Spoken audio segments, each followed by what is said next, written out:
성부와 성자와 성령의 이름으로 아멘. 네, 반갑습니다. 오늘 믿음으로 오르는 천국의 계단 4강, 내 안에서 활동하시는 성령. 거기 그림을 보시면, 그렇죠?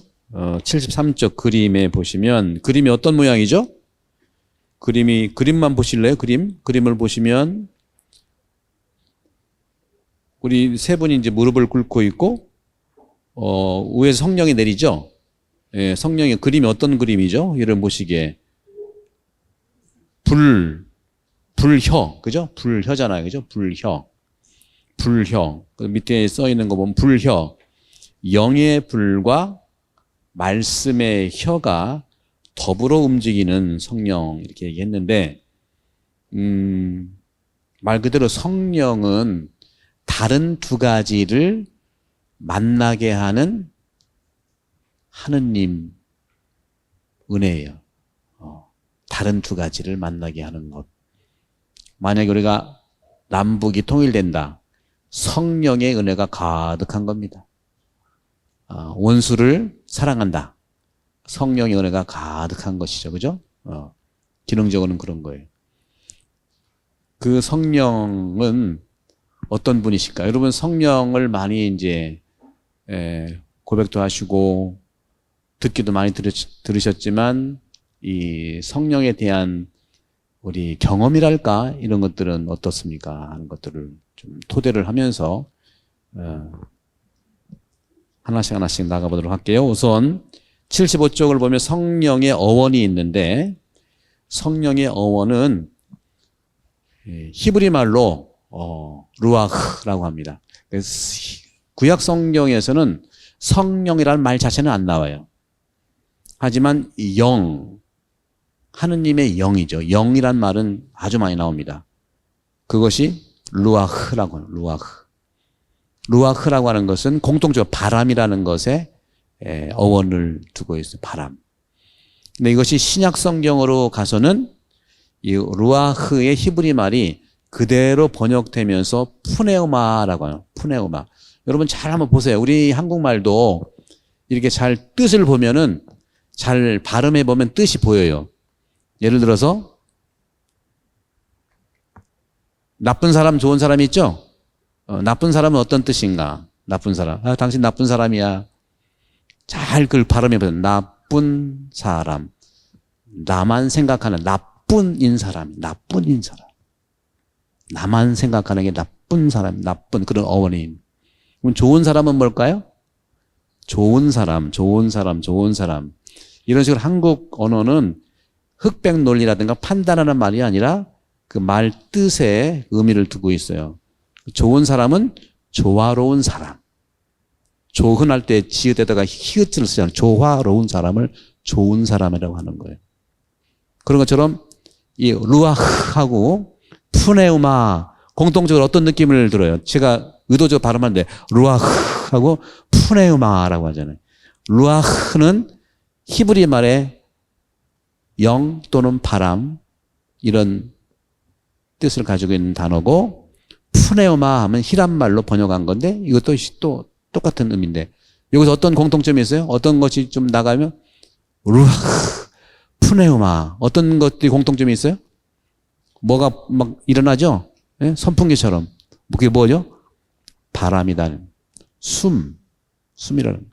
따라 성령은 성령이란 말은 구약에는 안 나타나고 하느님의 영으로 바람으로 이렇게 나타나지만 신약 성경에 가서는 푸네오마라고 하는 것은 영의 영, 직역하면 영인데 푸네오마에다가 형용사를 붙이면은 거룩한 영, 성령, 푸네오마 하기야.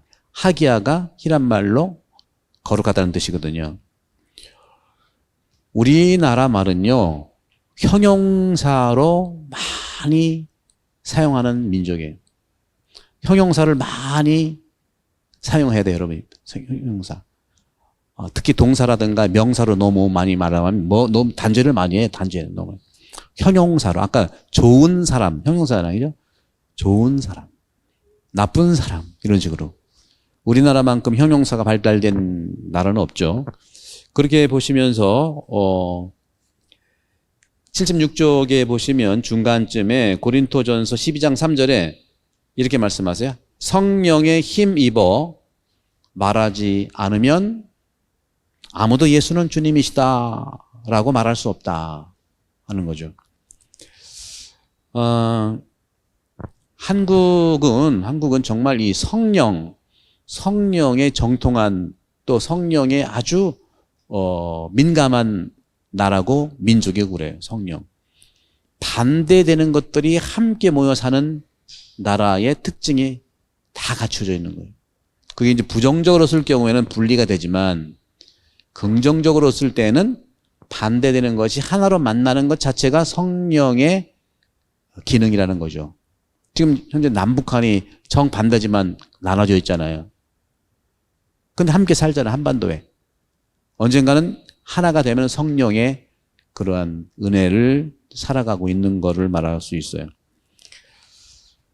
성령 강림 대축일 독서복음에 나타난 것들을 쭉 있는데, 일단 여기서 구약과 신약에 대한 것들 간단히 이제 보면은 78쪽을 보시면, 구약에서는요 세상 창조 때부터 세상 창조 시작부터 하나님께서는 말씀으로 세상을 창조했지만 그때 성령과 함께 하셨어요. 바람이 휘돌고 있었죠.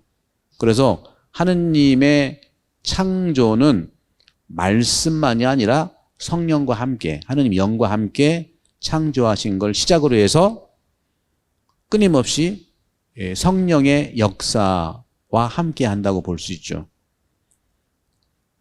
78쪽에 3분의 1쯤 밑에 보면 구약에서 노아의 비둘기, 신약에서 예수님의 세례때 비둘기 같은 공통적 성령의 상징을 드러내고 있고, 이것이 바로 성령과 비둘기의 모양을 유비적으로 해서 구원의 시대가 나타나는 의미를 갖고 있습니다.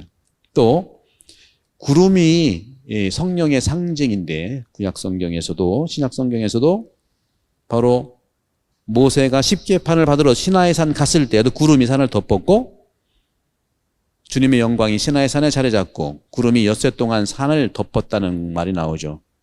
구름은 성령의 현존을 의미합니다. 구약의 구원인 율법과 또 신약도 역시만, 신약이 예수님의 거룩한 변모에도 바로 하얀 옷이라고 하는 것, 얼굴이 또 하얗게, 또 구름과 함께, 이런 것들이 모두 성령과 함께 하신다는 상징을 얘기합니다. 또 사도행전 오순절에도, 오늘 처음에 그림에 있는 거죠. 불혀. 바람이 불더니, 거센 바람이 불더니 불꽃 모양의 혀들이, 79쪽이죠. 불꽃 모양의 혀들이 나타나 갈라지면서 사람 위에 나타난다. 그래서 여기서는 불과 혀가 함께 작용하는 게 성령인데, 여기서 불은 뭘 얘기하냐? 불은 성령을, 혀는 말씀을, 그죠? 예수님은 말씀을 선포하시고 하느님도 말씀으로 창조하셨죠. 그러면 불은 성령의 의미인데 또 의미가 어떤 거냐? 불은 성령의 의미고 성숙하다는 의미가 불이에요.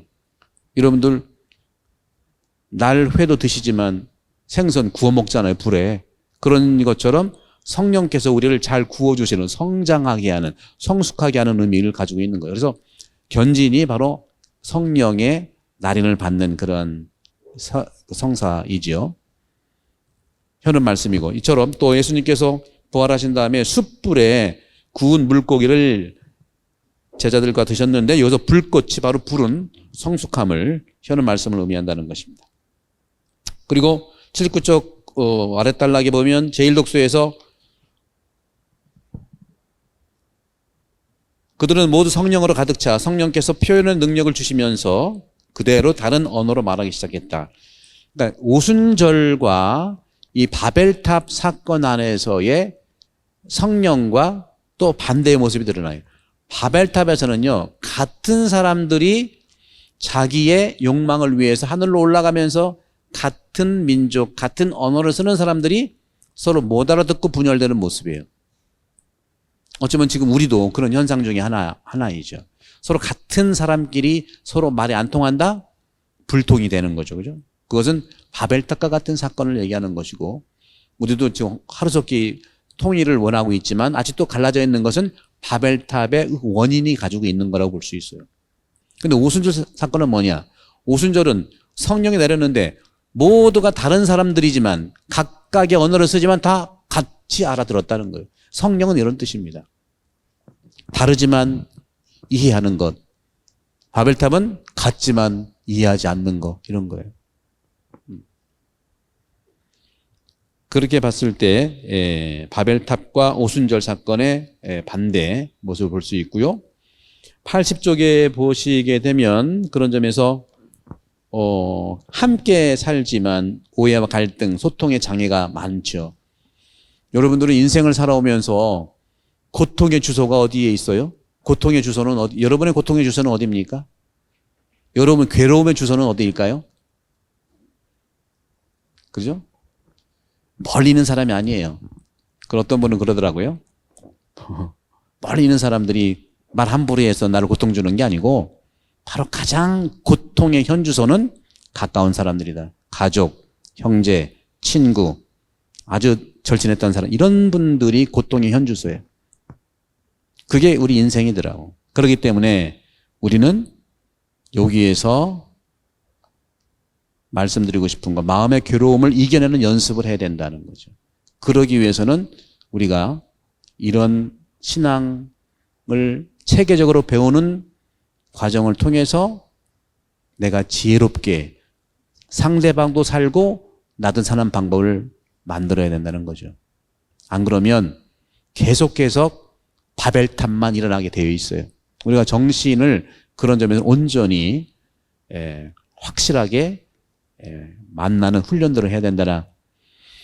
그래서 마음의 괴로움을 이겨내는 연습을 해야 되는데 여러분들 어떻습니까? 나를 괴롭게 하는 것들에 여러분들 어떻게 합니까? 나를 괴롭게 하는 것들에 반응하지 마세요. 저도 이제 반응 안 하려고 그래. 반응하지 마세요. 근데 이게 하루아침에 됩니까? 그죠? 일단 반응하지 말고 더 힘들게 하면 그때 또 방어하세요. 방어하세요. 방어가 잘 되면 중단을 요청하고요. 왜 이런 일들을 하느냐? 나를 보호하기 위해서 뿐만 아니라 그 사람도 보호하기 위해서 그렇고 서로 사랑하기 위해서예요. 우리는 같은 믿음을 가진 사람들이기 때문에 다 나갔다고 생각하지만 그렇지 않습니다. 그래서 우리는 나갔지 않다는 것을 받아들이면서 나를 괴롭게 하는 것들에 반응하지 마시고, 하지만 방어는 하시고, 방어가 잘 되면 중단도 요청하고 지혜롭게. 그리고 이 모든 것은 사랑을 위해서 하는 것이기 때문에 사랑은 목표 지점이지 지금 당장 이루어지지 않는다 하더라도 준비하시는 것이 바로 신앙의 체계적인 이러한 훈련이라고 말씀드리고 싶어요. 기억하시죠? 첫째, 나를 괴롭게 하는 것들에 반응하지 마라. 첫 번째. 여러분 기억하세요? 이게 반응하지 않는다는 것은요, 이건 불교적인 수행법이기도 해요. 반응하지 않는 거. 돌을 닦는 거예요. 나를, 내공을 기르는 거예요. 근데 불교라는 것이 우리 마음에 영향을 많이 줬거든요. 한국은요, 유불선, 지극히 우리 한반도, 한국 사람들한테 영향을 줬어요. 그리고 이제는 복음의 예수님의 영향을 받은 지는 이제 200년이 넘어갔고 300년 가까이 되고, 하지만 예수님을 만나기 이전부터 예수님의 이 가치는 줄곧 우리가 실생활로 만나고 있었다는 사실, 그건 다음에 또 말씀을 드리도록 할게요. 그러니까 반응하지 말라고 하는 것은 불교적 가치 안에서 내공을 쌓아라 하는 것이고, 그럼에도 불구하고 서로 보호하기 위해서 방어하라는 것이고, 정당 방위도 있잖아요. 그죠? 방어하라는 것이고, 그 다음에 중단을 요청하고, 그 다음에 이건 모든 것은 사랑을 위해서, 그러기 위해서 가장 중요한 것이 소통 방식의 언어 표현이라는 거죠. 언어 표현. 언어는 그 사람들의 자기 의식 정도를 드러내는 겁니다. 의식 정도를 내는 거예요. 그런 점에서 그 의식은 성령과 밀접한 관계를 가지고 있다는 말씀을 드리면서 말씀드리도록 할게요. 그래서 제가 계속 말씀을 드립니다만 오늘 또 칠판도 갖다 놨으니까 안 해도 되는데 칠판을 갔다 온 기념을 한번 일어서서 한번 여러분과 함께 해보면 예수님께서 우리에게 주신 세 가지 예수님의 생각과 이것 때문에 말씀드려요. 예수님의 마음과 안 보이시죠? 너무 작아가지고 마음과 그 다음에 행동과 그 다음에 생각이라고 본다면 요즘 늘 말씀드렸으니까 예수님 마음은 다 두 개씩 있다고 그랬죠? 예수님 마음은 뭐라고 그랬죠? 예수님 마음은 온유한 마음이고 겸손한 마음인데 이 온유가 어떤 면에서는 반응하지 마라의 토대가 돼요. 반응하지 마라. 겸손은요, 그 토대가 사실은 무소유의 무소유. 핵심은 무소유.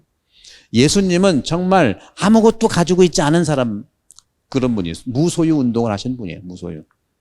마르코 복음도 그렇고 쭉 보면은 머리 둘 곳조차 없다고 그랬죠. 그 다음에 전대도 가져가지 말고 옷은 2벌씩 가져가지 말고 이렇게 무소유 운동의 가장 중요한 것이 온유한 마음과 겸손한 마음이라. 행동은 구체적으로 용서와, 이건 용서는 자비니까 용서와 뭐라고 그랬죠? 그 다음에 사랑. 사랑은 구체적으로 희생이에요. 희생을 강요하는 게 아니라 내가 스스로 희생하는 것이 중요하다는 말씀. 생각은 뭐라고 그랬죠?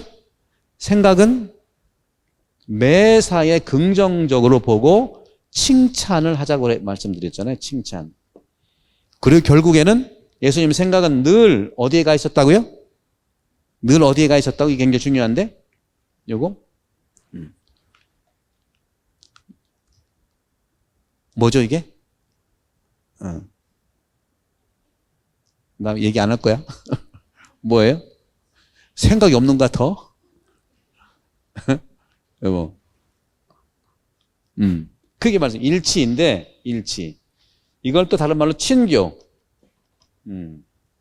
제가 말씀드리고 싶은 것은 오늘 성령론인데 많은 교부들도 특히 아우구스티누스 같은 경우에는 성령을 뭐라고 표현했냐면 성령은 우리를 하나님께 안내하는 어떤 연결점이라고 말씀드려요. 안내하는 연결점이 뭐예요? 일치하게 하는 것이죠. 그러니까 여러분들 이 마음과 행동과 생각이 있는데 마음과 행동과 생각 중에서 그리스도의 영, 다시 말하면 성령과 늘 함께 하셔요. 그죠? 세상 창조 때도 말씀과 성령으로 함께 하셨잖아요. 예수님의 여러 가지 이 6가지의 예수님의 구체적인 삶에서 볼 때 성령과 밀접하게 관계되는 것은 바로 일치라는 거예요. 일치. 생각이, 의식이 성령서 오는 거 아니에요? 하느님께서 아담을 만든 다음에 코에다가 뭘 불어넣었어요? 생각을 불어넣었죠. 생각을. 그게 바람이라고 하는 거예요. 바람. 생각을 불어넣으니까 예수님의 생각과 성령의 기능은 똑같은 거예요. 일치. 하나가 되는 것 중에 하나가 되는 거. 그리고 예수님께서 요즘에 계속 요한복음에 나오는 것이 보호자 보내주겠다. 그렇죠? 진리의 영을 오시면 말해준다. 이게 다 뭐예요? 알게 하는 이유가 뭐예요? 하나가 되기 위해서 그런 거예요. 그래서 모든 것들의 목표가 이거라니까요. 이거. 이런 부분에서 우리가 하나가 된다고 하는 이런 사실들을 목표로 삼는다는 건데 그런 점에서 일치라고 하는 것은 예수님의 생각이나 성령의 기능이나 똑같다는 거죠. 목적이 똑같아요. 그래서 80쪽의 첫 번째 단락에 보시면 같은 말을 사용하지만 서로 이해하지 못하고 분열하는 모습을 바벨탑 사건에서 보이고 오순절은 뭡니까? 다른 말을 사용해도 자기들의 말로 서로 이해하는 일치하는 모습은 성령의 은사인데 이런 은사 중에 은사가 바로 서로 하나가 된다는 것이죠. 하나님. 이것이 바로 공동선이라고 말할 수 있어요. 80쪽의 마지막 밑에서 네 번째 줄 보시면 다섯 번째 줄이죠. 성령 안에 사는 사람들은 용서하는 삶을 사는 사람들입니다. 똑같아요. 그러니까 여러분들 예수님의 이 마음, 행동, 생각의 이 6가지 예수님의 이 가치가 성령과 똑같다고 보시면 돼요.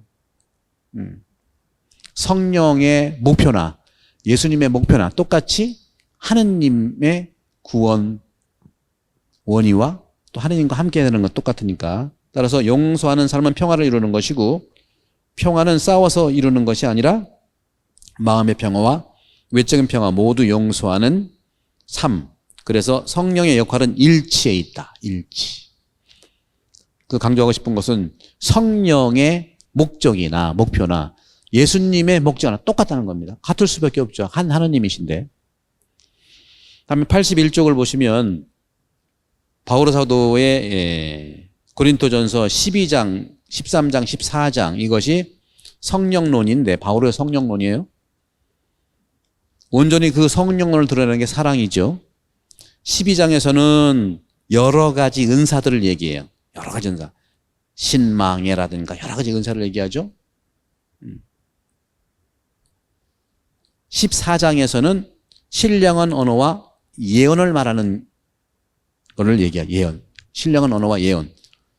근데 12장과 14장, 12장은 여러 가지 은사, 14장은 신령한 언어와 예언, 그 13장을 뭘 얘기하냐? 사랑을 얘기하는 거예요. 따라서 사랑이 은사 중에 은사인데 은사의 전에 여러 가지 은사, 여러 가지 은사도 목적은 사랑 때문에 하는 거고, 또 신령한 언어와 예언도 14장도 13장 때문에 하는 거예요. 사랑 때문에 하는 것이죠. 그러면서 내가 인간의 여러 언어와 천사의 언어를 말한다 하더라도 나에게 사랑이 없으면 나는 요란한 징이나 소란한 괭가리에 지나지 않습니다 하고 말았다. 이렇게 중간 다시 81쪽 중간에 보시면 첫 번째 단락, 성령을 받은 우리는 서로 사랑하는 것이다. 예수님의 유언도 서로 사랑하는 거 아니겠어요? 요즘이 다 그런 내용이죠. 그러면 성령은 우리가 언제 느끼는가? 성령은요, 내가 못 느끼는 것이 느끼는 거예요. 성령을 느끼면은 좀 의심해 봐야 돼. 성령을 내가 너무 잘 느낀다. 좀 아픈 사람 중에 한 사람일 수 있어요. 그거 조심하셔야 돼요, 여러분. 어떤 뜻이냐? 여러분, 성령은 숨인데 여러분은 살면서 숨소리 느끼세요? 안 느끼는 사람이 건강한 사람이에요. 그 숨소리 느낀 사람은 누구예요? 미안하지만 아픈 분들이에요. 그래서 성령 많이 말씀하시는 분들, 아픈 분들이니까 그걸 도와줘야 돼요. 그러니까 기도해 주시고 이렇게 하셔야 돼요. 아셨죠? 이거 농담 아니에요. 정말이에요, 이거는. 예, 그런 점에서 우리가 그 밑에를 81쪽을 써놨고요. 그 다음에 82쪽을 보시면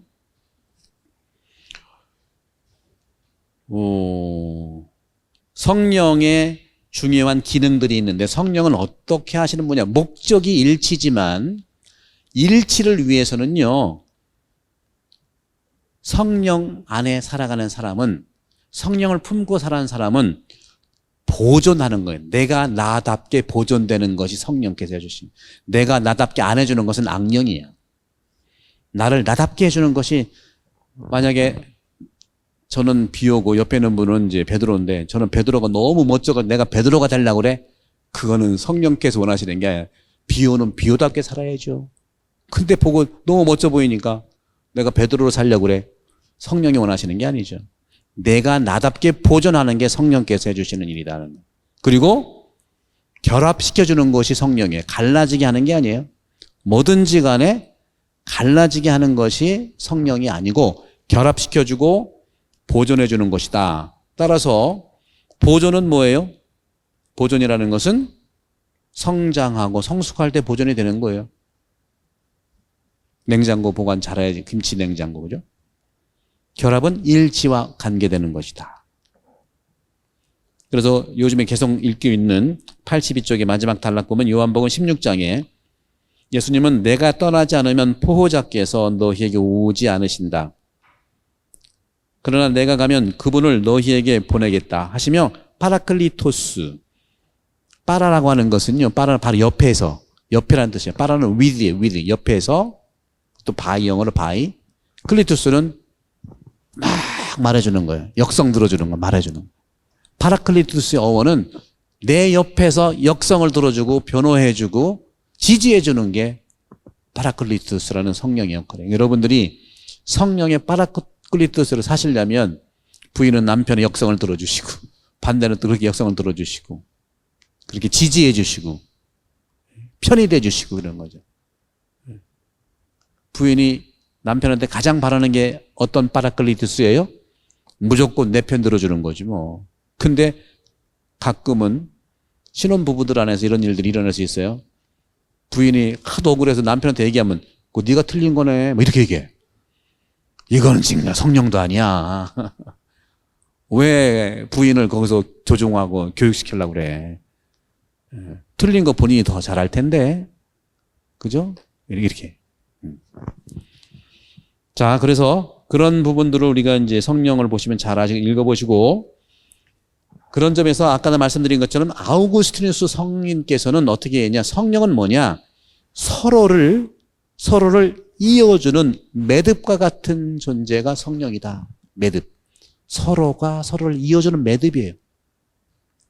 또 그렇기 때문에 성령은 누구냐? 사랑인데 하느님도 사랑이고 뭐 예수님도 사랑이고 성령도 사랑이고 사랑의 공동체, 사랑이겠네. 그런데 결정적으로 성령은 사랑의 결정체입니다. 결정체. 사랑의 결정체다. 구원의 원동력이다 하는 거죠. 이 사랑이라는 것이 약간 우리가 추상적으로 들릴 수 있지만 사랑이 추상적으로 들리는 것이 아니라 사랑을 구체적으로 발견할 때 추상성이 구체성이 되는 거죠. 그래서 어느 신학자도 그런 말씀을 하셨어요. 저도 이제 그런 뜻에 동의하는데 성령은 누구신가? 성령은 참 저는 제가 이제 우리 대전가족대학교에서 우리 신학생들 성령론을 오래 강의했어요. 물론 그리스도론은 제가 더 오래 했지만 성령론도 많이 강의했거든요. 제 이름이 승용이잖아요. 그래서 승부와 승자와 승용의 이름으로 네. 성령은요 하늘의 뜻을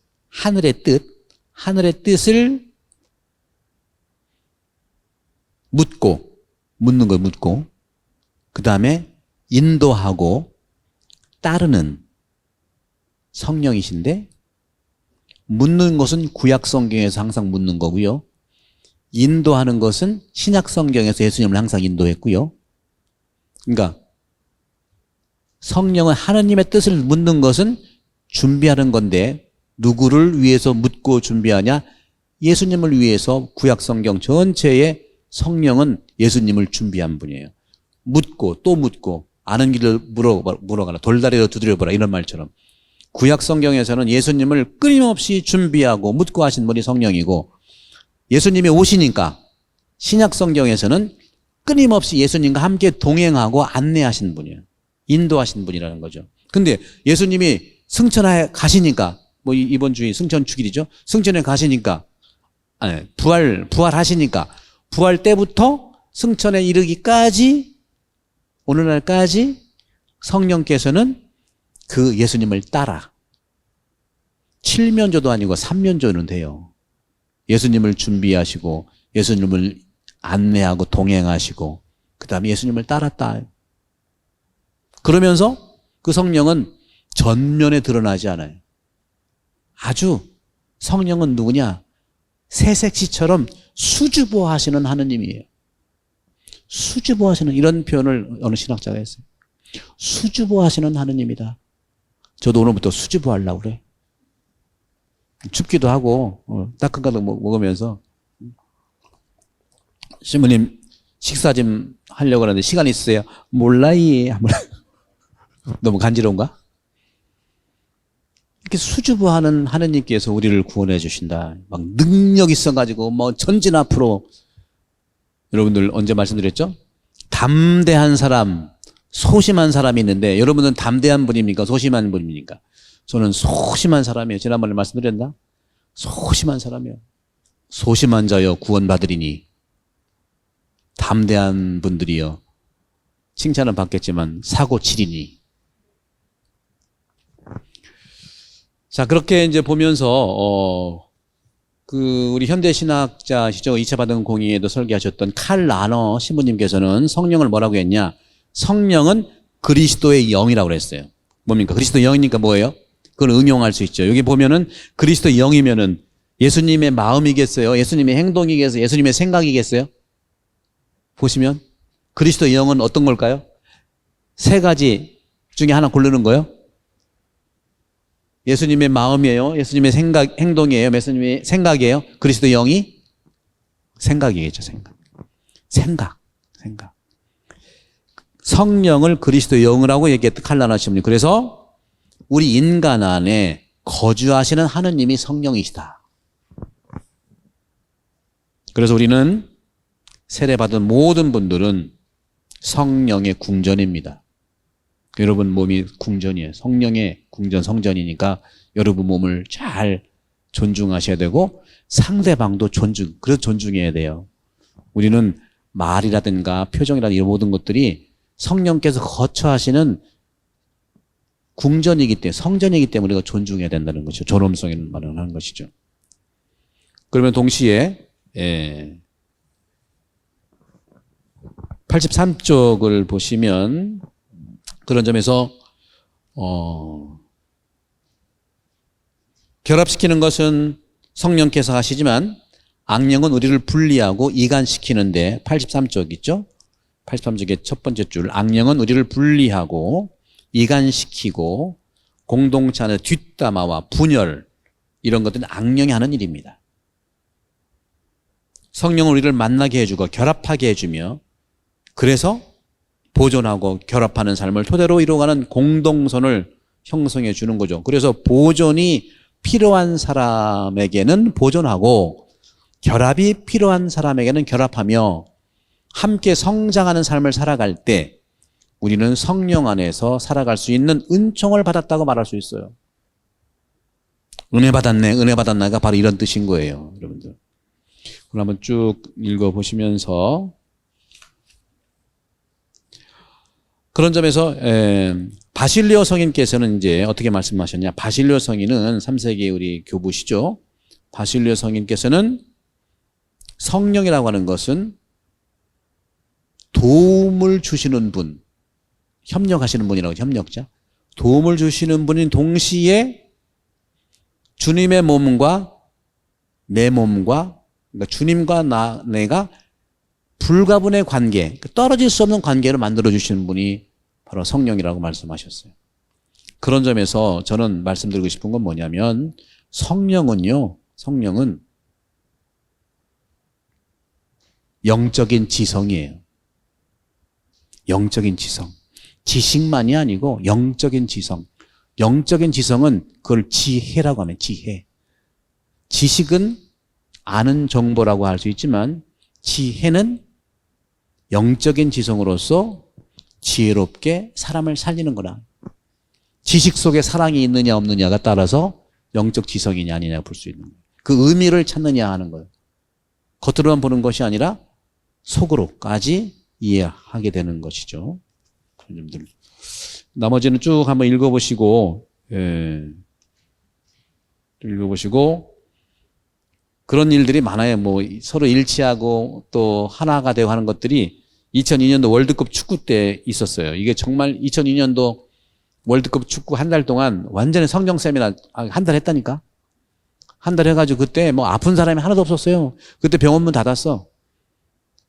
한 달 후에 다 도져서 그렇지.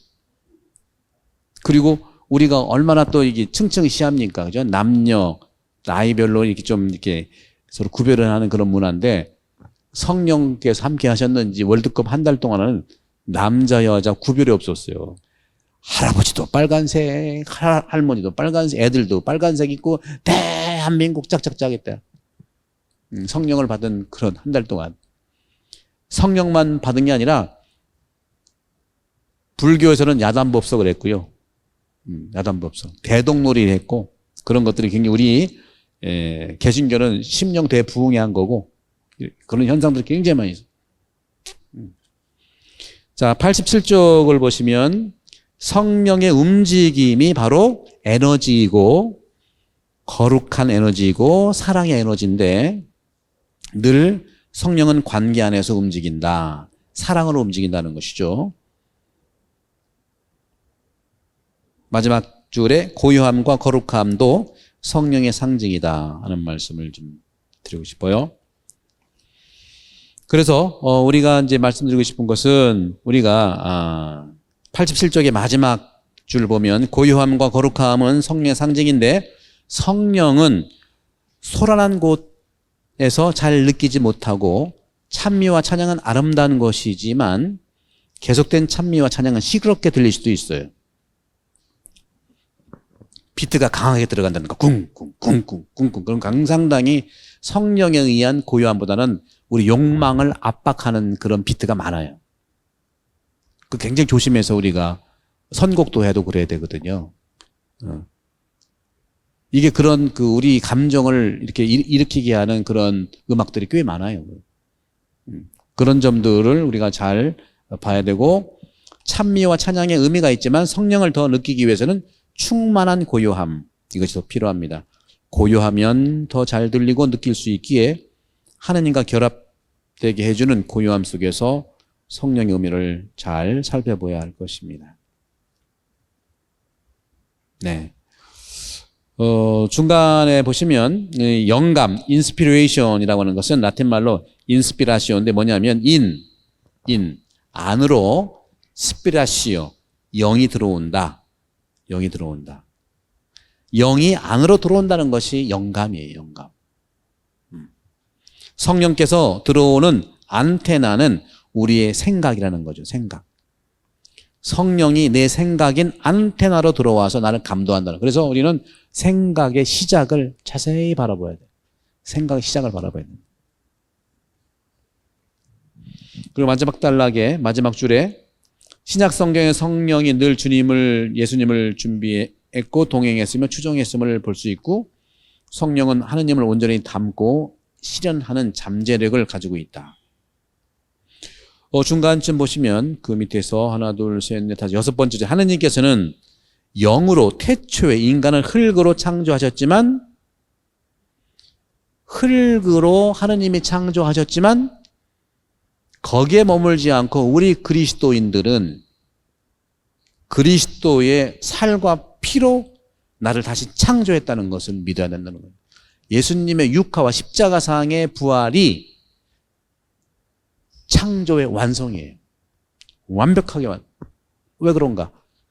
하느님께서 당신 모습으로 완벽하게 만든 그 인간이 하느님 사랑에 멀어져가지고 죄를 지었다고 하잖아요. 그래서 예수님의 피로, 예수님의 몸으로 우리를 다시 완벽하게 죄에서 해방했기 때문에 창조의 완성, 창조된 겁니다. 우리가 예수 그리스도를 통해 재창조된 거예요. 창조 개념으로 나가는. 여러분들이 그런 점에서 그래서 우리도 그런 창조적 신앙 생활을 해야 된다는 것이죠. 그리스도의 피로 우리를 다시 창조하고 하느님의 모습으로 회복시켜 주셨다. 그러니까 우리가 계속 우리도 자생적으로 회복할 수 있는 그런 능력을 살아야게 돼. 그래서 신화된다는 것은 내가 하느님이 된다는 것이 아니라 내가 된다. 내가 얼룩졌던 내 생각과 정신에 이게 죄죠. 죄를 지었던 내가 죄 앉은 본래 아담의 원초적 창조 상태로 회복됐다는 거예요. 그래서 우리는 고해성사를 보는 게 거기 있는 거예요. 본래의 아담과 같은 죄 짓기 이전에 아담으로 다시 회복되는 게 고해성사거든요.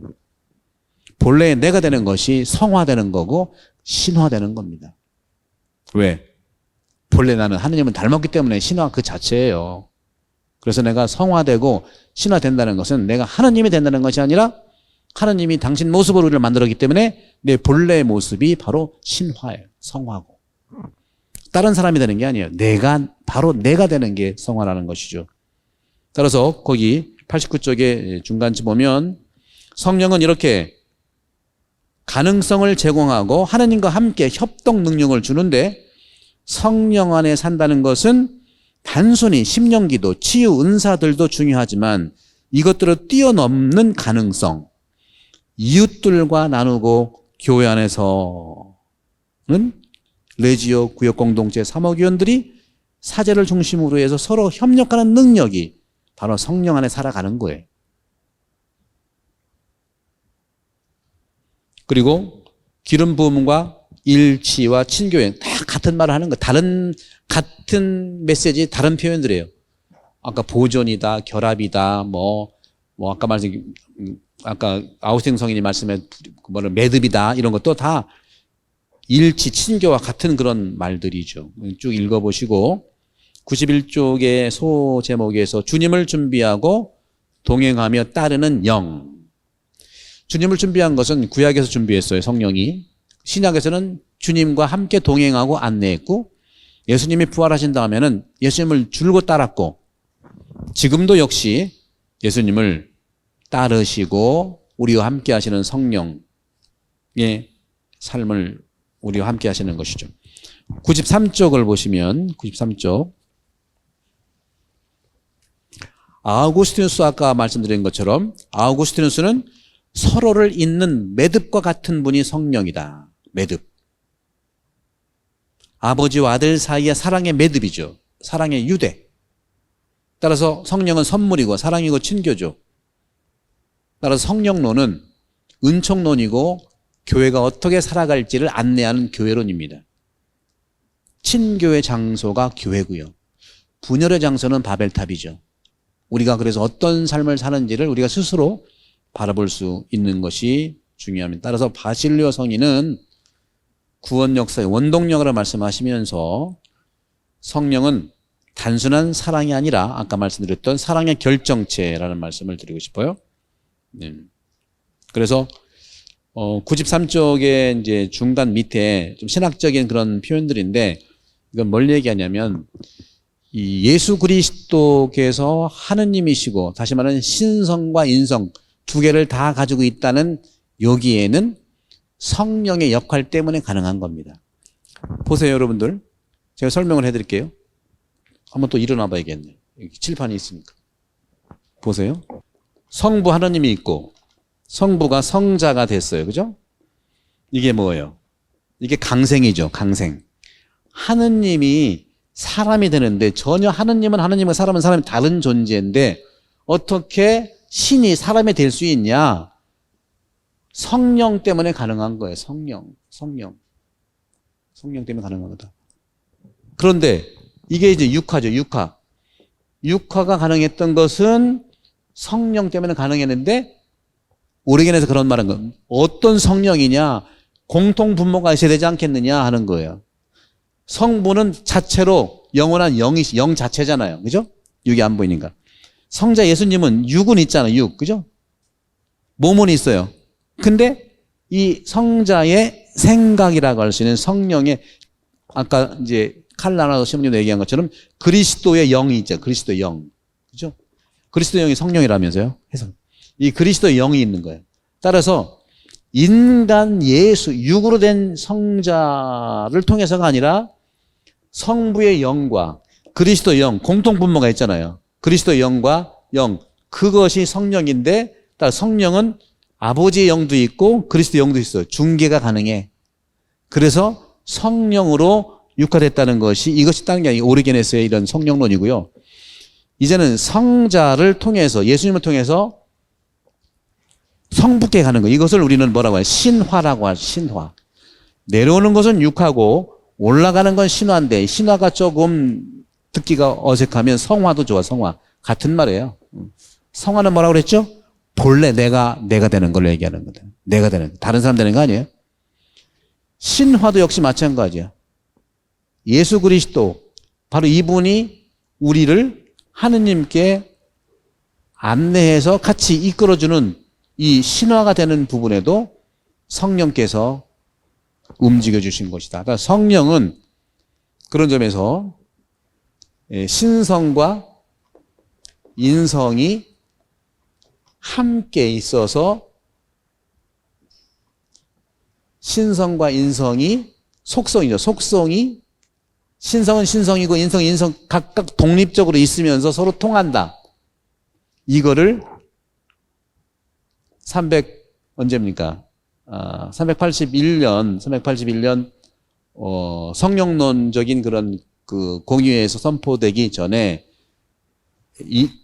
코무니카시오 이디오마툼이라는 신종어를 꺼내면서 이것이 이제 신성과 인성의 속성이 독립되어 있으면서 서로 통한다 하는 신종어를 마련하면서 예수 그리스도는 하느님이고 신성이라는 말을 하는 겁니다.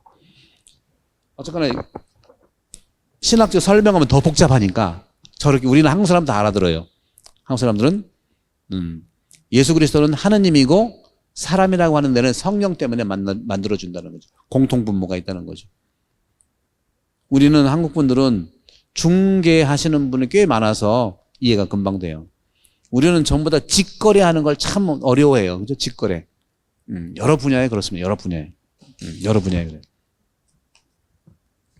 옛날에 학생 때 좋아하는 사람이 생겼으면은 직접 못하니까 누구를 통해서 해? 친구 통해서 하잖아. 친구 통해서. 자, 그렇게, 그런 내용이고요. 그 다음에 여러분들 쭉 읽어보시면서, 95쪽에 보시면 성령을 믿나이다. 중간쯤 보시면,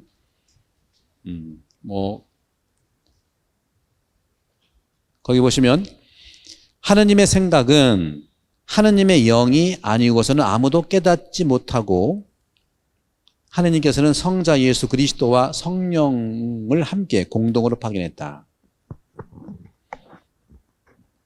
구약에서 하느님께서 루아흐 성령과 함께 말씀인 다바르 말씀과 함께 같이 창조했죠. 하느님께서는 말씀과 함께 성령으로 창조를 했는데 하느님께서는 모든 일을 위한 구원 역사 안에 성자와 성령과 함께 당신 사랑을 파견하신 것이고 여기서 약간 제가 고칠 게 있는데 하느님께서 모든 일을 위한 이 말이 있죠. 모든 일을 사실은 많은 이로 바꿔도죠. 많은 이로 바꾸는 것이 이게 더 합리적이세요. 그리고 우리가 미사 경본도요. 우리가 미사할 때 예수님께서 하신 거 있잖아요. 성체를 축성하고 또 성혈을 축성하면서 처음에는 모든 일을 위하여 흘린 피다고 했는데 지금은 모든 일을 못해. 많은 이라고 바꿔서 많은 이라고. 모든 이라고 하면 이것이 너무 비합리적인 수 있어요. 사람들의 자유를 억압할 수도 있잖아요. 그래서 본래 어원도 물티피카시오라고 그래서 많은 이들을 위한 구원의 역사 안에 이렇게 말씀하는 건데 결국은 많은이라고 하는 것은 합리적인 그러한 모든 사람들의 자유를 준 거지만 하나님의 구원 계획은 모든이라고 하는 것도 자유를 배제한 모든이는 아니라는 관점에서 말씀을 드리는 거죠. 그래서 나와 있는 것처럼 그 다음 밑에서부터 하나 둘 셋 다섯 번째 줄에 보면 95쪽에 성자와 성령은 서로 구별되지만 분리되지 않고 함께 파견되시는데 여기서 구별은 분리가 아니고 함께 있지만 서로 돕고자 하는 구별이다. 예수님도 사도들을 둘씩 짝지어 파견한 것도 바로 성령론적인 이해다. 둘이 하나가 되는 거 마찬가지. 삼위일체도 그렇고요. 부부가 둘이 하나도 마찬가지고 다 이게 그런 성령론적으로 이해를 해야 됩니다. 따라서 성령은 바로 주님과 불과번의 관계를 늘 맺게 해주는 것처럼 바로 성경에서 전하는 모든 이 뜻은 주님 곁에 줄곧 머물러 계시도록 하는 것이 성령의 역할이다. 96쪽을 보시면 아까 말씀드린 구약은요 하느님의 역사예요. 신약은 예수님의 역사죠. 그러면 지금 이 시대는 누구의 역사일까요? 성령의 역사인데 이거를 성령 하면 우리가 그 뜻이 너무 심오하니까 영적 지성이란 말을 쓰고 싶어요. 여러분 영적으로 지성적이지 사십시오. 영적으로 지성적으로 살아야 성령 안에 사는 것이에요. 그렇죠?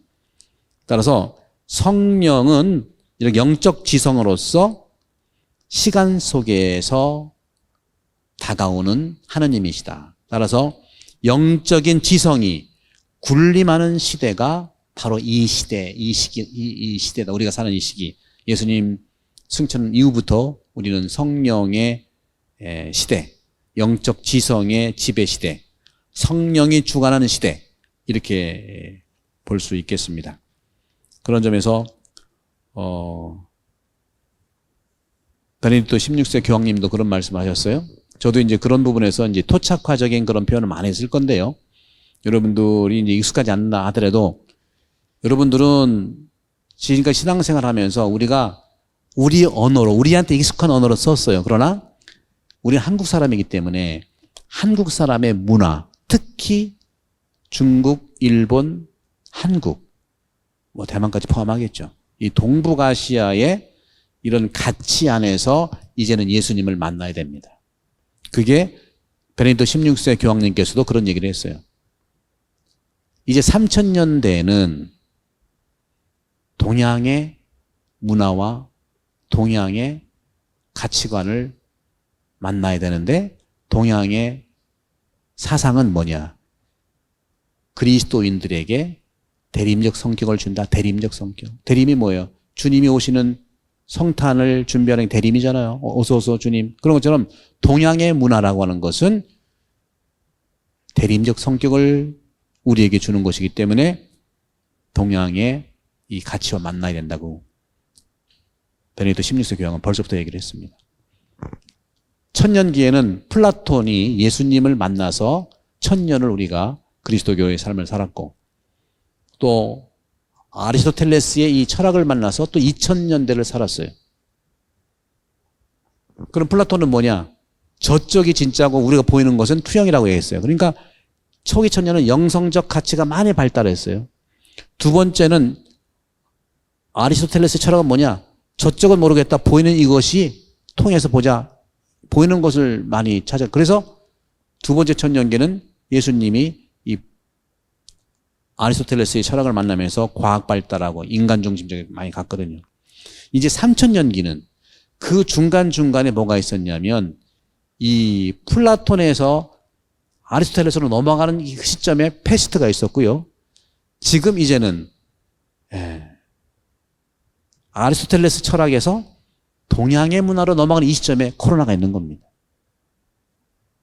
결정적인 전환점에 큰 질병의 이런 터닝 포인트의 역할들이 정말 안타깝지만 있다는 부분들을 통해서도 이제는 우리가 동양의 문화로 간다는 것은 자연 중심, 노자 사상도 필요하고 또 원시의 그런 고전적인 측면에 그러니까 다시 말하면 그동안 우리가 유불선 많이 했잖아요. 유불선에 그런 경직된 그런 유불선이 아니고 본래의 유불선의 원시 우리 신학으로 얘기하면은 아담과 하와가 죄 짓기 전에 아담과 하와의 모습 돌아가는 것처럼 유교 유불선도 그리스도 문화랑 만나야 되는 것은 경직되기 이전에 원시로 돌아가서 만날 필요가 있다는 것을 얘기하는 것이죠. 그런 점에서는 저도 그렇고요. 제가 한국말은 잘하지만 문법은 잃어버린 것처럼 여러분 사랑을 너무 잘하지만 사랑의 기술을 잃어버린 것처럼 이제는 우리가 우리 것을 잘 표현하고 알리는 그런 시기가 돼야 된다는 거죠. 이 예수님을 통해서 그러는 것이죠. 그런 점에서는 이 신앙학교가 체계적인 신앙교 여러분들 우리의 가치들을 좀 잘 이렇게 안내해 줄 거라고 믿는 것이죠. 그런 점에서 96쪽에 아까 말씀드린 이 성령 호칭 상징들은 읽어보시고 97쪽에도 이제 보시면은 이레네오 성인께서는 중간 위에 사람은 하나님께서 당신의 손으로 만드셨다고 고백합니다. 이레네오 성인의 상징적인 표현이에요. 하나님이 우리 인간을 하나님의 손으로 만들었다. 하나님의 손이 뭐냐? 말씀과 성령, 루하흐, 바람 같이 있었잖아요. 하나님의 손은 예수님과 성령이다. 이렇게 이레네오 성인이 그 3세기에 우리 성인이신데 이런 표현들을 쓰는 거죠. 그런 부분들을 좀 보시면서 98쪽에도 이제 여러 가지 이제 루카복음에 이런 성령론적인 측면이 있으니까 한번 읽어보시면서 19세기에 와서 사실 성령론이라는 것은요, 서구 사회에서 서양 문화에서 성령론은 상당히 낯선 학문이에요. 우리는 너무너무 열광적이지만 서구는요, 성령론이 초세기에 아까 말씀드렸던 뭐 아우구스티누스 성인 그 정도고 바실리오 성인 그 정도고 교부들 몇 명 정도고요. 훌쩍 뛰었다가 중세 때는 성령에 대한 거에 대한 가치가 그렇게 없었어요. 왜? 서구 사람들은 안 보이는 거에 대한 탐구가 그렇게 관심이 없었어요. 19세기에 와서야 여러 가지 이제 신학 안에서 성령과 인간의 정신, 의식, 이 관계를 규명하는 일로 성령에 대한 관심이 있었다는 거죠. 19세기에서는 아주 고질적인 문제로 뭐를 제기했냐면, 그러면 성령이 인간 의식과 관련이 있냐 없냐 이걸 자꾸 따지는 거예요. 그렇기 때문에 우리는 이 성령에 대한 이해가 성경 그리고 교부들 끝 없어요. 특히 서양 신학자들은 성령론에 대한 얘기를 많이 못했어요. 이브 콩가르라고 하는 그 추경님께서 I believe in Holy Spirit이라는 책 3권 쓴 거 전부고, 모든 거는 초기 교회 성경과 초기 교부들의 성령론에 대한 다시 재해석한 책들이 많지 이해가 없어요. 그러나 대만도 그렇고 우리 아시아는요, 이런 성령론의 키를 가지고 우리 그리스도교가 토착화하느냐 안 하느냐 굉장히 중요해요. 이 성령론은요, 우리 아시아, 특히 한국 볼 때 도깨비 문화하고도 연결이 돼요. 도깨비를 뭘로 우리가 해석할 거냐? 도깨비도 좋은 도깨비거든요. 그죠? 도깨비가 나쁜 거 하는 거 봤어? 심술은 부려도 도깨비가 금도 갖다 주고 은도 갖다 주고 그래. 그게 성령이 은사를 갖다 주는 거예요. 우리는 서양의 성령을 알기 이전부터 그런 문화는 이미 살고 있었어요. 도깨비 문화라든가. 그죠? 이런 것. 그런 점에서 이제 우리는 세례받은 여러분들은 하느님의 영이 거주하는 거처로 사셔야 돼요. 이미 다 세례받았으면 이미 모든 성령께서는 여러분 안에 거처하고 있다니까 그걸 믿으셔야 된다. 이게 고린도전 3장 16절의 얘기입니다.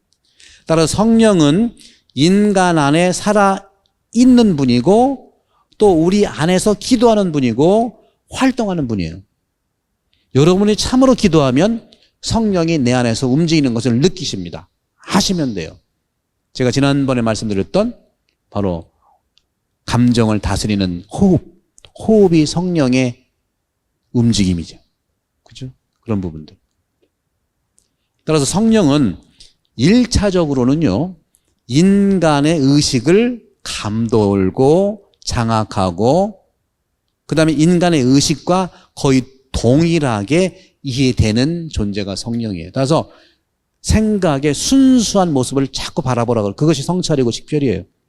그래서 여러분들 복을 부르는 마음이 좀 끝나면 언제 그럴지 모르겠지만 제가 여러분 또 책을 다 드릴 거예요. 뭐 책 제가 싸도 뭐해 뭐 다 드리면서 영혼, 그러니까 마음을 싣고 영혼을 돌보는 고해성사 책이 있거든요. 그 책을 들으면 거기에 자세하게 이 성찰과 식별에 대한 그리스도교 2000년의 방법이 있으니까 그걸 또 말씀드릴게요. 거기에서도 하시지만 바로 그런 관점에서 우리는 성령은 1차적으로 인간의 의식을 이렇게 섭리하신다. 인간의 의식과 거의 동일하게 이해되는 겁니다. 그래서 철학자 헤겔은 뭐라고 했냐? 헤겔은 인간의 의식 안에서 하느님의 자기화가 바로 성령이라고 했어요.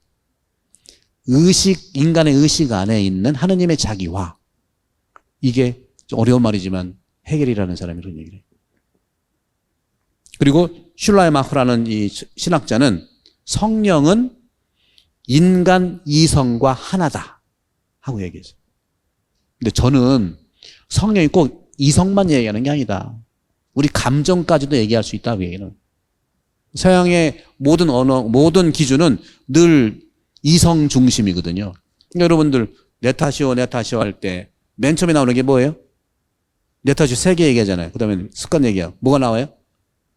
네타시오 할 때 생각과 말과 행위 나오잖아요. 늘 서양은 생각이 그래서 그럴 수밖에 없어요. 유대오 그다음에 크리스찬들에서 하느님이 그 나오잖아요. 지능으로 아담을 만든 다음에 코에다가 뭘 집어넣었어? 숨을 집어넣었다는 거죠. 그 숨이 뭐냐? 하느님이 영인데 그 숨을 코에다 집어넣어서 그래서 많은 교부들도 우리가 죄를 지른다고 하는 것은 뭐냐면 우리의 정신과 우리의 마음에 어떤 상처를 입히는 것이 죄라고 그랬어요. 그런 점에서 성령은 인간 이성의 가장 높은 단계를 말할 수 있다 하는 것을 신라마코도 그런 얘기. 이건 해석이 해석. 그래서 그런 부분에서 교부들도 성령에 대한 해석을 하는 것이고 성경도 성령에 대한 그러한 흐름 속에서 우리가 정리를 하는 거라고 볼 수 있겠죠. 또 다른 스타우덴마이어라고 하는 이 신학자는 19세기 분들이 다 19세기 분들은 이분들은 19세 신학에서 나오는 거기 때문에 이때 가서 이제 성령에 대한 이해를 19세기 가서야 교부 시대 때를 넘어가지고 거의 1000몇 년 이상 넘어서 성령을 얘기하는데 하느님을 향해 나가는 인간의 길이 그리고 신앙의 길에 인간의 의식 그 의식을 작용하게 하는 것이 성령의 도움이라고 얘기를 해요. 그런 점에서 칼 라너 신부님도 활동하는 성령 그래서 제가 이 책 제목을 내 안에서 활동하시는 성령이라고 한 거예요. 내 안에 활동하시는 성령. 활동하는 성령께서 항상 그리스도 영이라는 입장에 따라서 꼭 잊지 말아야 할 것은 여러분들 꼭 잊지 말아야 할 것은 성령과 예수 그리스도를 이혼시키지 마세요. 실제로 많이 이혼해 있어요. 성경 공부하는 사람 성령 별로 관심이 없고 성령 기도하는 사람 말씀 별로 관심이 없어요.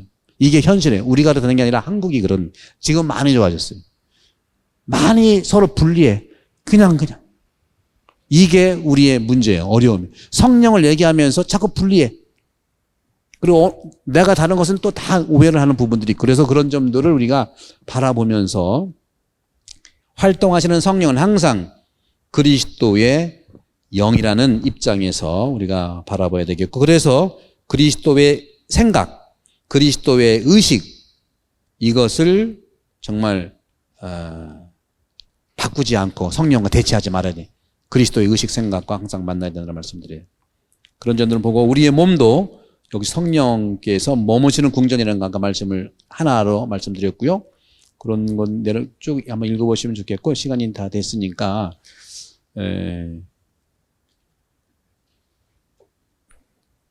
이 보글보글 마음은 다음에 할게요. 제가 이제 이게 워낙 성령 이 부분이 워낙 방대하고 눈에 안 보이고 수줍어 하시는 하느님이라 안 드러나서 우리가 만나기 어려운데 우리도 수줍어하면 같이 수줍은 사람끼리 만날 수 있어요. 그렇게 보실 수 있고 그리고 근본적으로 성령도 그렇고요. 우리 아시아 문화에서 이 원시, 공자, 맹자, 순자, 노장사상, 이런 부분들에서 우리는 그 부분들을 우리가 한국 문법을 알지 못하지만 말을 정확히 하는 것처럼 우리 각자의 행동과 마음 속에는 이러한 동북아시아의 유불선의 이런 가치들이 이미 속에 들어가 있어요. 뭔지는 끌어서 설명할 수 없지만 있어요. 이제는 그런 부분들을 우리가 만나서 그리스도교 예수님 복음, 성령 복음을 우리 아시아적 가치와 만날 수가 분명히 있고 분명히 예수님은 우리 아시아의 가치와 분명히 만날 수 있어요. 서구가 그리스도교 문화가 지금은 서구 사회가 그리스도 문화냐? 지금은 예스 그렇게 말할 수는 없어요. 그러나 오랜 시간 동안 서구 문화는 그리스도교 문화의 토대를 두었죠. 그래서 요한 바울 2세 교황님께서는 1980년경에 유럽 사회에 서구 사회에 새로운 복음화를 얘기한 겁니다. 여러분들이 유럽이요. 새롭게 복음화되지 않으면 여러분 더 이상 그리스도교가 아니라고 얘기했어요. 그리고 그리스도교 문화와 너무 다른 부분들이 많이 경제적인 이유, 자본적인 이유, 인본적인 이유 그런 으로 많이 틈새가 벌어졌거든요. 그런 점에서 우리 아시아가 그런 점에서는 하느님의 섭리로 예수 그리스도의 이 복음과 우리가 말씀드렸던 우리 가톨릭 교회의 신앙인데 이 신앙의 부분과 우리 문화, 이 삼중 구조가 잘 만날 수 있는 그런 부분이 전 될 거라고 보고, 그런 점에서 행복이라고 하는 것은 여러분 행복이 어떤 거죠? 영어로 행복이 뭐예요? 해피잖아요, 해피. 그래서 복은 해피인데 해피는 뭐예요? What happened? happen에서 나왔대, happen. 그냥 생기는 거야. 산에 갔더니 막 물고기가 저절로 생기고, 산에 갔더니 막 밤이 저절로 따지고, 막 이게 해피지만 해픈 되는 건데, 참 행복의 그런 가치들은 우리 아시아의 가치에서도 특히 노자 사상에서도 그런 부분들이 있다. 우리가 행복하다는 게 뭐냐? 행복하다는 게 4개라고, 4개. 뻔해요. 우리가 지금 여러분, 저도 이제 그렇게 하고, 여러분 이 강의를 듣는 분들은 행복의 4가지 조건을 한번 잘 예수님도 같은 말을 하고 있는 거예요. 노자들도 그런 얘기하죠. 소국과민이란 말을 쓰는데 가난한 사람이 행복하다고 얘기하잖아요. 그죠? 연결되는 거예요. 그래서 이 4가지를 감안해 봤더니 첫 번째 행복은 뭐냐면, 노자적인 첫 번째 행복은, 저도 이제 이런 관련돼 들으니까 보이더라. 첫 번째는 음식이 맛있어야 돼. 여러분, 그 행복의 첫 번째야. 참 표현해 주세요. 맛이 없는 데서 맛있게 먹는 건 정말 불행이야. 그죠? 여러분, 맛있는 분, 좀 맛있는 집 좀 소개 좀 해주세요. 행복 좀 느끼. 첫 번째, 뭐가 맛있어야 돼? 음식이 맛있어야 행복이에요. 그죠? 두 번째는요, 여러분, 지금 춥지만 옷 다 입었죠? 그죠? 옷이 아름다워야 돼. 우리 한복 얼마나 아름답습니까? 전 그래서 신학교에서 저는 일부러 신학생들을, 우리 정말 20대 파릇파릇한 젊은들이 맨날 검정색만 입고 잖아. 맨날 장례식인가. 여기도 모르면 장례식 때 맨날 검정색만 입고 와. 장례식 때 빨간색 좀 입고 오고 노란색 좀 입고 오고, 돌아가시는 그 연령이 즐겨했던 옷을 입고 오면 안 돼? 행복은 옷을 아름답게 입는 거예요. 그죠? 예. 네. 됐죠? 두 번째? 여기 보니까 다 아름다우시네. 잘 안 보이지만. 세 번째 행복의 기준은 뭔가 봤더니, 세 번째는 집이 편안해야 돼요, 여러분들. 인테리어 좀 하셔, 인테리어. 각자 자기 취향대로 남 거 보지 말고 내 취향대로 해서 편안하게 사세요. 요게 행복의 세 번째 들어가는 거고, 끝으로 행복의 기준이 뭐냐면, 즐거운 거는요, 즐거운 거. 먹고 놀고 춤추고 노래하는 게 최고라니까. 우리나라 이런 거 다 갖췄어. 노래방이 있죠, 요즘에. 그죠? 요즘에 코로나를 못 가서 그렇지. 이 4가지 행복. 그래서 노자는 그런 얘기해요. 첫 번째 뭐라고 했죠? 음식이 맛있어야 되는, 이걸 감기식이라고 하잖아요. 감기식. 감이 맛 좋다. 감기식. 두 번째는 옷을 예쁘게 입어야 된다.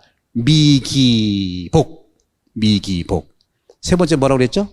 집이 어떻게 돼야 돼? 편안해야 된다. 해서